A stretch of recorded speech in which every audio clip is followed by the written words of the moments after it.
15ஆம் நூற்றாண்டுக்கு முன்னாடி இல்லவே இல்லை அப்படின்னு சொன்னார். அது உண்மைதான். புதுச்சேரி என்ற பெயரோ பாண்டிச்சேரி என்ற பெயரோ அரிக்கன்மேடு என்ற பெயரோ முற்காலத்திலே இல்லை, பழங்காலத்திலே இல்லை, இலக்கியத்திலே இல்லை. அது உண்மைதான். ஆனா இங்க ஒரு ஊர் இருந்தது என்பதற்கு நிறைய சான்றுகள் இருக்கின்றன. அதாவது 1553 கடல் மேடாவோ இந்த பகுதியில் வந்து வியாபாரம் செய்திருக்க முடியாது. இங்கே மக்கள் வாழ்ந்திருக்க வேண்டும், நெசவாளர்கள் இருந்திருக்க வேண்டும், கைத்தறி நெசவு நடந்திருக்க வேண்டும்.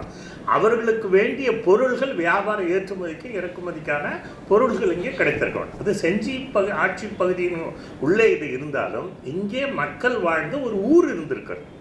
அதற்கு பெயர் இல்லாமல் இருந்திருக்கலாம். இப்போ அதற்கு எப்படி பெயர் வந்தது, இதற்கும் அரிக்கன்மேட்டுக்கு ஏதாவது தொடர்பு உண்டா என்று பல பேர் சொல்லியிருக்காங்க. ஐயாவும் அது இல்லை அப்படின்னு சொல்கிறார். உண்மைதான்.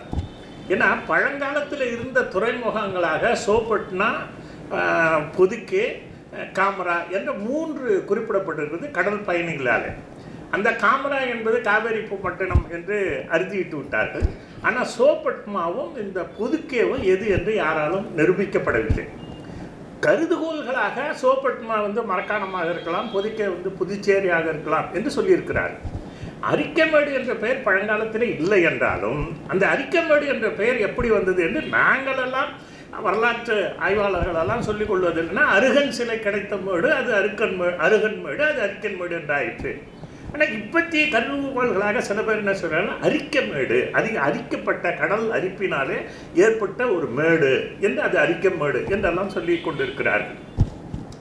எனவே அரிக்கமேடு என்ற பெயர் இல்லாமல் இருந்தாலும் அங்கேயும் ஒரு ஊர் இருந்தது. அவர்கள் பேசும்போது சொன்னார்கள், இங்கே வந்து ரோமர்கள் வந்ததற்கான ஏதோ 2-3 காயங்கள் மட்டும் கிடைத்ததுனால அதை குறைத்து கொண்டு ரோமர்கள் இங்கே வந்து வியாபாரம் செய்தார்கள் என்று சொல்லிவிட முடியாது. அதை போன்ற காசுகள் நிறைய இடங்களில் கிடைத்தன என்று சொன்னார். வெறும் காசுகள் மட்டும் கிடைக்கவில்லை, ரோமானிய ஓடுகள் கிடைத்தன, பானை ஓடுகள், அவர்கள் பயன்படுத்திய பானை ஓடுகள், ஆம்போரா மதுச்சாடிகள் கிடைத்தன, காசுகள் கிடைத்தன. அதை வைத்து கொண்டு தான் அவர்கள் இங்கே வந்து வியாபாரம் செய்திருக்கலாம் என்று நாம் முடிவு கட்டியிருக்கிறோம். ஏன்னா அது உண்மையா பொய்யா என்பதற்கு இன்னும் சரியான இல்லை. ஆனாலும் ஆராய்ச்சி செய்தவர்கள், ஆய்வு செய்தவர்கள், அகழ்வாய்வு செய்தவர்களால் அங்கு கிடைத்த பொருட்களை கொண்டு இங்கே ரோமானியர்கள் வந்து சென்றதற்கான சான்று இருக்கிறது.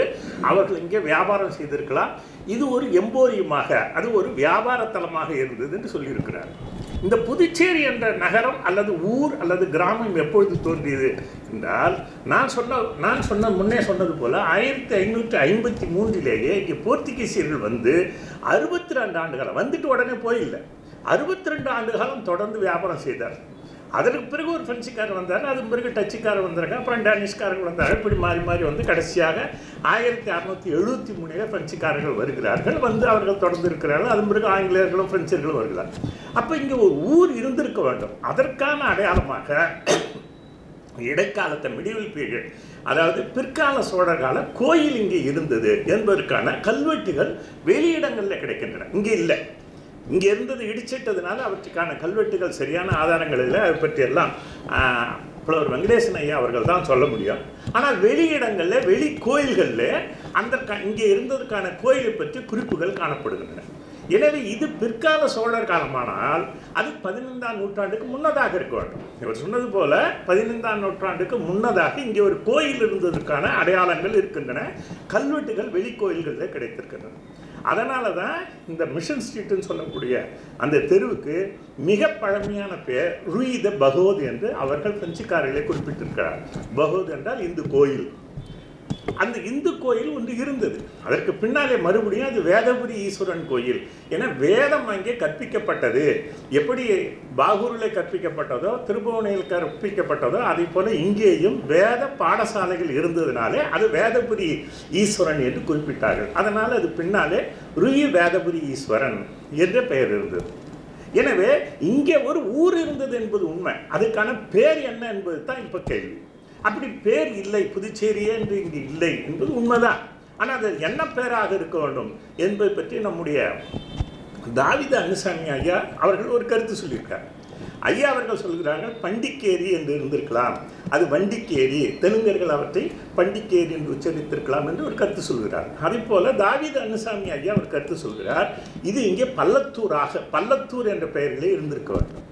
அதற்கான ஆதாரமாக அவர் காட்டுவது, வெள்ளியனூர் கோயிலில் ஒரு கல்வெட்டில் 7ஆம் நாள் உற்சவம் செய்யக்கூடியவர்கள் பல்லத்தூர் என்று இருக்கிறது.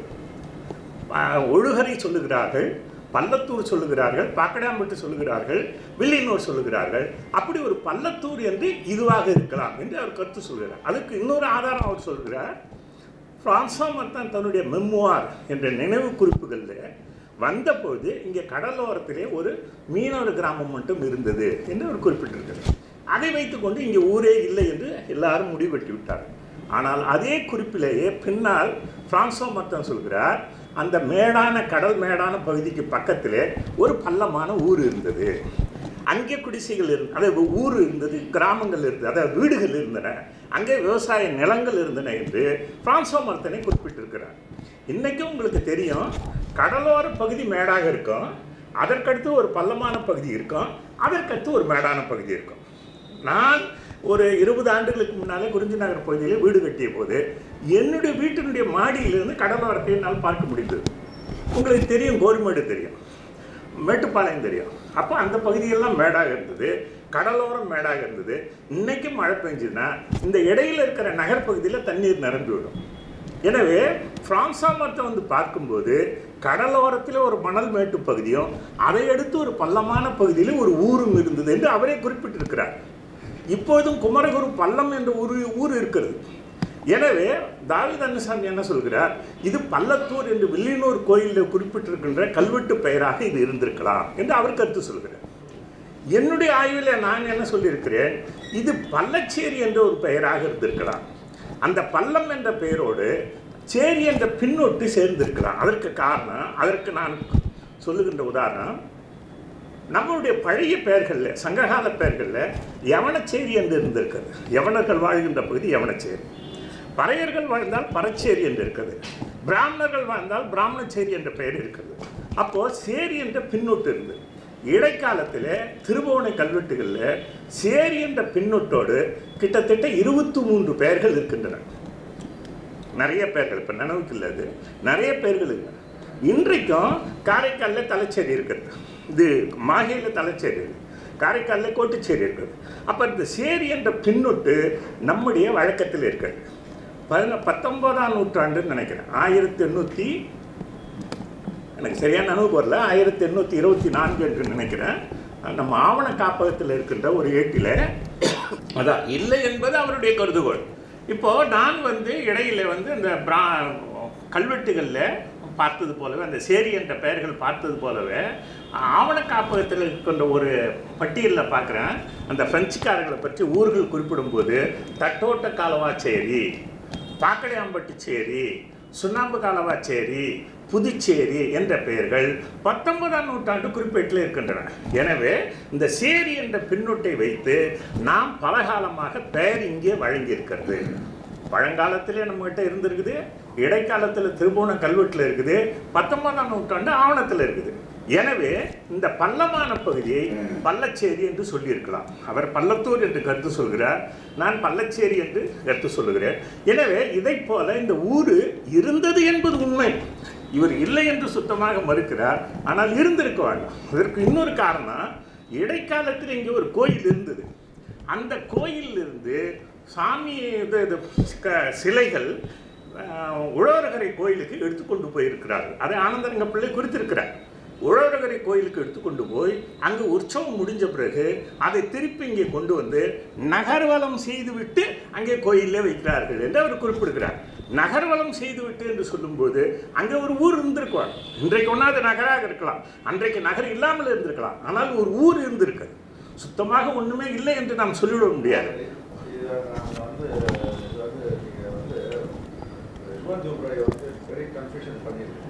இருக்கலாம் இருக்கலாம். பாண்டிச்சேரி வரைக்கும் நகரம் இருக்கிறதுக்கு வாய்ப்பு உண்டா இல்லையா? எந்த லிட்ரேச்சர்ல இது குறிப்பிட்டிருக்கு? இல்ல, இலக்கியத்தில் எல்லாத்தையும் கிடையவே கிடையாது. உழவர் கரையில பாண்டிச்சேரி வரைக்கும் 5 கிலோமீட்டர் 6 கிலோமீட்டர் 6 கிலோமீட்டர் அளவுக்கு நகரம் இருந்ததுன்னு நகரம் நீங்க இன்னைக்கு நினைக்கிற மாதிரி நகரம் இல்லாம இருக்கலாம். ஊர் இருந்தது என்பது உண்மை. 15ஆம் நூற்றாண்டுக்கு பிறகு இவர் பாண்டிச்சேரி என்று ஒரு கருத்து சொல்லியிருக்கிறார். பல்லச்சேரி என்ற ஒரு கருத்து இருக்கிறது. பல்லத்தூர் என்று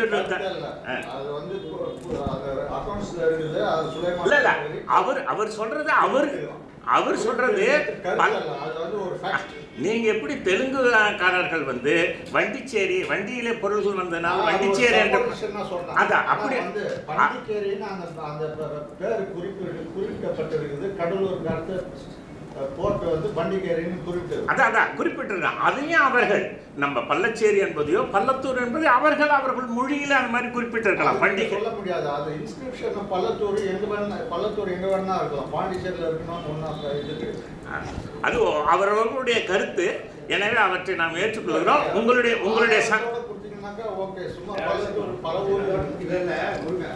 இப்ப நீங்க உங்க கருத்துக்களை நீங்க கேட்கலாம். ஏன்னா இங்க ஊரே இல்லைன்றது இல்ல, இருந்தது என்பதற்காகத்தான் நான் என்னுடைய விளக்கத்தை சொன்னேன்.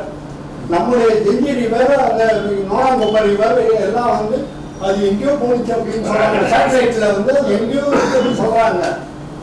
இதுல நீங்க வந்து ஒன்னு அண்டர்ஸ்டாண்ட் பண்ண மறுக்கிறீங்க. என்னன்னு கேட்டாக்கா, பூங்காருடைய பேரழிவுக்கும் அரிக்கமேடுடைய எமர்ஜென்ஸும் ஒன்னாகுது.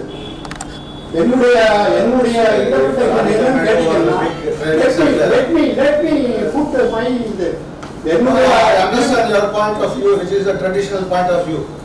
I want references and adequate proofs and evidences. No,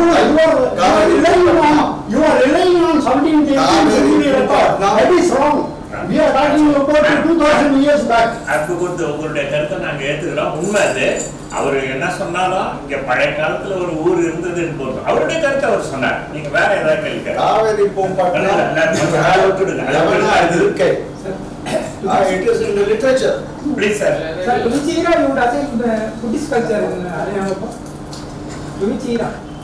Puducherry. No, Buddhist culture, Buddhism. Yes, there is a Buddha statue there in Kathmandu. But you shouldn't exaggerate because one statue is found. You shouldn't say there was a Buddhist settlement.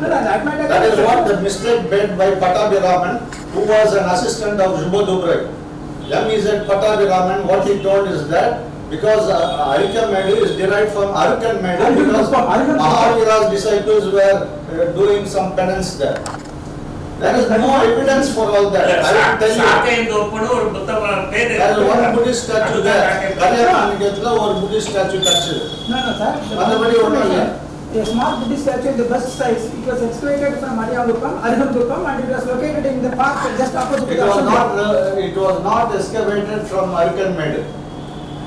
My goodness. Yashwanti was the person who found out that thing. It was in Virampatnam, Kathmandu. Okay, what is the reason for naming it as Arihantupam? Arihantupam. Arihan means Buddha. Another error has been committed by the French scholar Jean Filioza. I will tell you why. Arihantupam. Just imagine the name Arihantupam. Take the name Arihantupam. What do you think is the meaning of Arihantupam for you? What do you think is the meaning? That is a proper interpretation, no? That is proper. The interpretation given by Jean Filioza, founder of the Institut Français de Puducherry. Moi, je veux bien parler en français, mais puisque vous comprenez pas français, je ne peux pas. C'est pas grave. Une chose est certaine, Jean Filioza a fait une grosse erreur. He had made a monumental mistake. Arihantupam means he translated it as Aryan Kuppam. Aryargal vasikum iடம். குப்பத்துல வந்து ஆரியர்கள் வசிக்க மாட்டாங்க. குப்பம் வந்து fishermen's colony. ஆரியர்கள் குப்பத்துல வசிக்கிறதுக்கு வழியே கிடையாது. அப்புறம் அருக்கன்மேடுல வந்து புத்திஸ்ட் மங்ஸ் இருந்தாங்கன்னு சொல்றதுக்கு வழியே கிடையாது. அது வந்து Pattabhiraman has maintained that Arkanmedu was of the Mahavira Buddhist were there. But which era you will assign, sir? To 15th century or 14th century or earlier? Which one? Buddhism. See, the Buddhist statue is dated to around the 10th or 11th century. I do not know. So in that case, there is a possibility that it would have been establishment earlier, no? Even before 14th century. Just because you find a statue doesn't mean there was a settlement there. No, it's all because of incredible evidence, sir. இல்ல ஒரே ஒரு கருத்தை வச்சுக்க நம்ம வந்து பாண்டிச்சேரி நம்ம சொல்லும்போது ஒரு சிலை வச்சு அது மட்டும் இல்லாம பக்கத்துல சாக்கையின் தோப்பு இருந்தது. அதுவும் புத்த பெயர். அதனால புத்த செட்டில்மெண்ட் நிறைய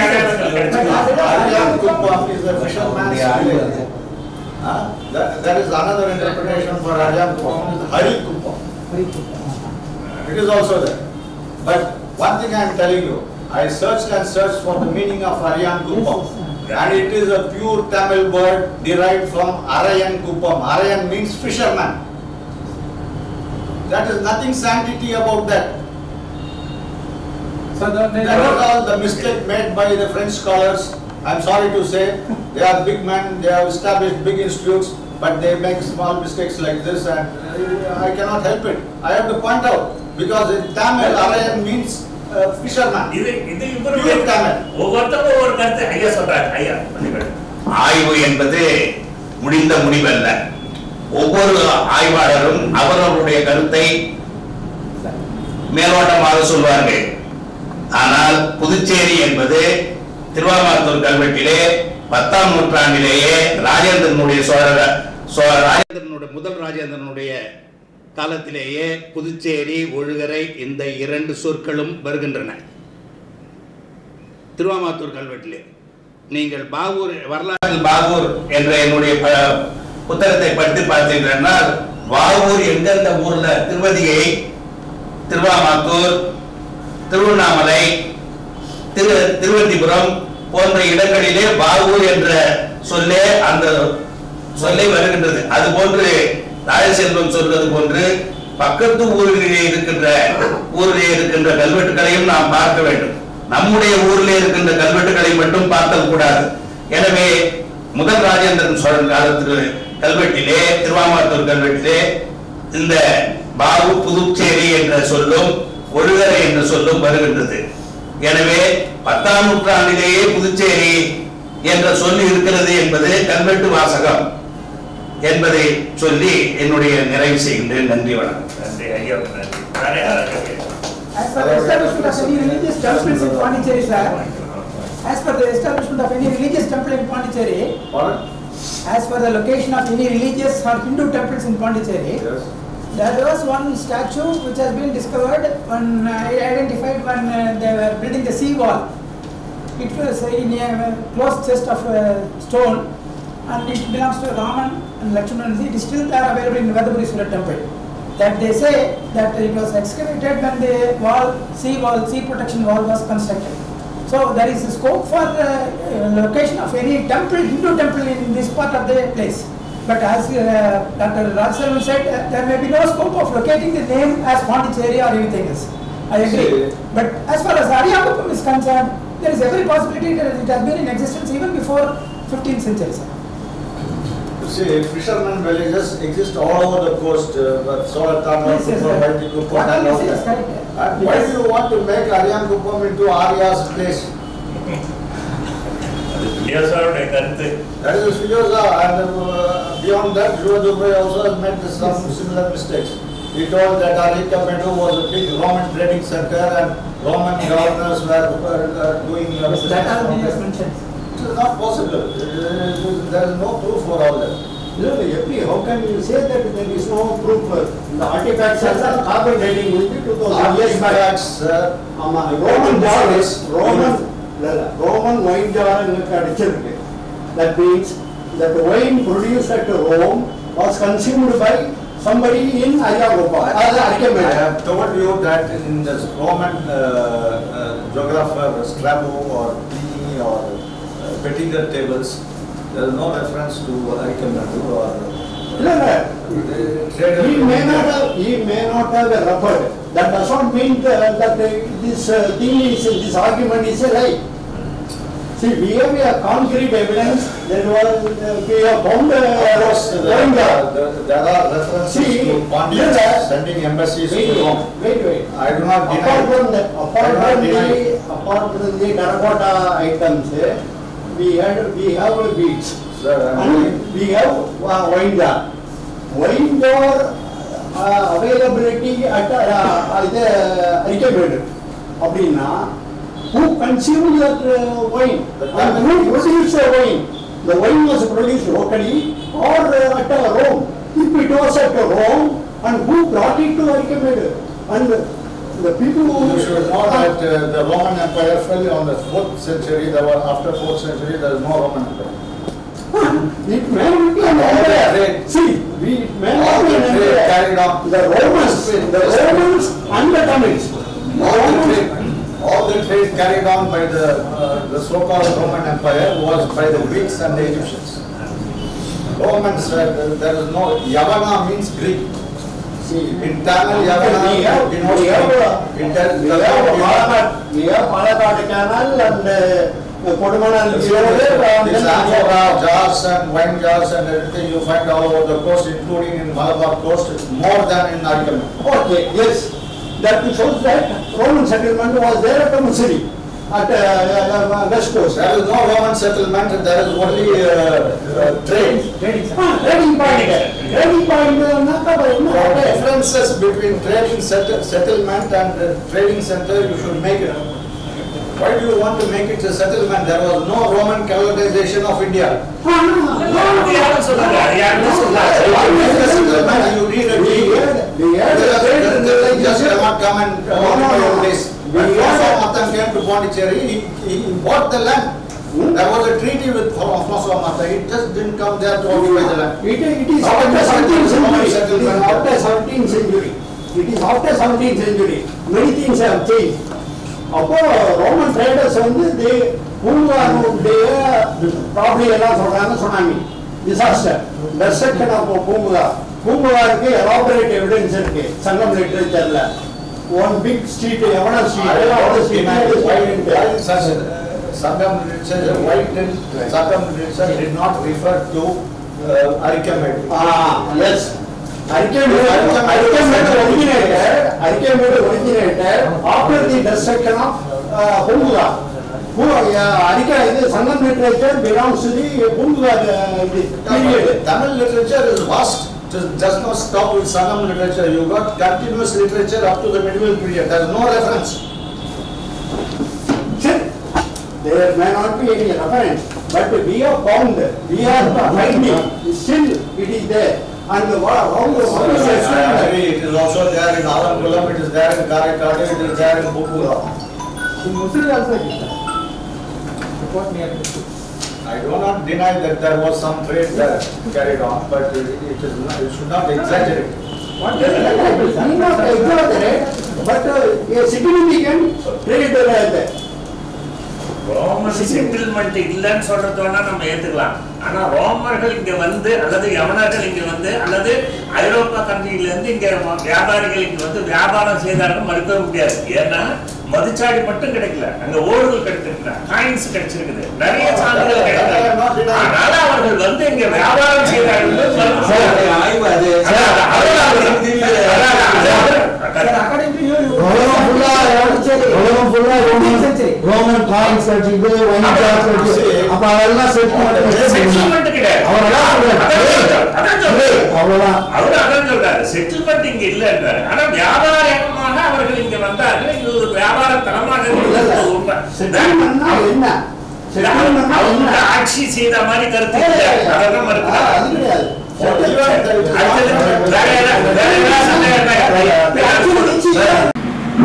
நம்முடைய புதுச்சேரி துணை மாநிலம் மிக சிறப்பு வாய்ந்த, மிக பழமையான, மிக அதிகமான வரலாற்றை தன்னுள்ளே பொதித்து வைத்துக் கொண்டிருக்கின்ற ஒரு மாநிலம். அதை பற்றி உங்களுக்கு எல்லோருக்கும் தெரியும்.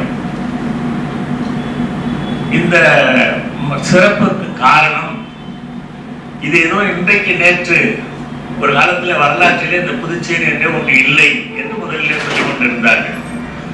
வரலாறு எங்கே தொடங்குகிறது என்றால் அரிக்கன்மேட்டிலிருந்து தொடங்குகிறது. அரிக்கன்மேட்டிலே இருந்த பகுதி தான் பின்னாலே கொஞ்சம் கொஞ்சமாக நகர்ந்து இந்த நகரம் உருவானது. பிரெஞ்சுக்காரர்கள் வந்துதான் இந்த நகரத்தை உருவாக்கினார்கள் என்ற ஒரு கருத்து உருவாக்கம் இருந்து கொண்டிருந்தது. இப்பொழுதைய வரலாற்று ஆய்வாளர்கள் அதல்ல, இங்கேயே பழமையான ஒரு நகரம் இருந்தது. அது வேறு ஒரு அரிக்கமேடு என்பது ஒரு வணிக தலம், அது ஒரு துறைமுகமாக இருந்த பகுதி. இங்கே ஒரு நகரம் இருந்தது. அந்த நகரம் என்றால் ஊர் இருந்தது. அதற்கான அடையாளங்கள், அதற்கான சான்றுகள் எல்லாம் வரலாற்றை நமக்கு இப்போது கிடைக்க ஆரம்பித்து விட்டன. எனவே இது ஒரு பழமையான நகரம். எந்த காலத்திலிருந்து இந்த நகரம் தோன்றி, இந்த நகரம் தோன்றுவதற்கான அடிப்படையாக இருந்த பகுதி எங்கிருந்து இது வந்தது என்பதையெல்லாம் சொல்வதற்காகத்தான் நம்முடைய சிறப்பு பேச்சாளர் அவர்கள் வந்திருக்கிறார்கள். அவர்கள் நம்முடைய புதுச்சேரியினுடைய தோற்றம் பற்றி, ஆர்ஜின் ஆஃப் பாண்டிச்சேரி என்பதை பற்றி அவர்கள் பேச இருக்கின்றார்கள். அவர்கள் இந்த புதுச்சேரி மாநிலத்தினுடைய வரலாற்று சிறப்பு மிக்க ஒரு குடும்பத்திலே பிறந்தவர். நீங்கள் எல்லாம் கேள்விப்பட்டிருப்பீர்கள். லியோன் புர்ஷாந்தி என்று ஒருவர் இங்கே வாழ்ந்தார். இந்த கண்ணு புர்ஷாந்தி என்ற ஒரு குடும்பத்தை சேர்ந்த பாரம்பரியம் மிக்கவர் என்று நினைக்கிறேன். அவர் சைகோனிலே இங்கிருந்து சைகோன் சென்று, அதாவது இந்தோ சைனா என்று சொல்லுகின்ற சைகோன் பகுதிக்கு, இன்றைக்கு வியட்நாம் என்று இருக்கிறது, ஒரு காலத்தில் அவர் வந்து அது பிரெஞ்சினுடைய கட்டுப்பாட்டில் இருந்தது. அந்த பகுதியில் இருந்த பொழுது அங்கே அவர் சென்று பணியாற்றி கொண்டிருந்து அங்கே வியாபாரம் செய்து அங்கே ஒரு பெரிய செல்வந்தராக வாழ்ந்தார். அவர் தமிழர்கள் இடையே ஒரு முக்கியமானவராக, ஒரு முக்கிய வணிகராக இருந்தார். அவர் நம்முடைய நேதாஜி அவர்கள் அங்கே படையை நடத்தி கொண்டிருந்த போது, அங்கே படை திரட்டி கொண்டு அதற்கான பணிகளில் ஈடுபட்டு இருந்த போது அவருக்கு ஆதரவாக இருந்து அவருக்கு வீடு அளித்தார் என்ற செய்திகள் எல்லாம் நாம் கேள்விப்படுகின்றோம். அதெல்லாம் எந்த அளவுக்கு உண்மை என்பதை பற்றியும் அவர் குறிப்பாக சொல்லி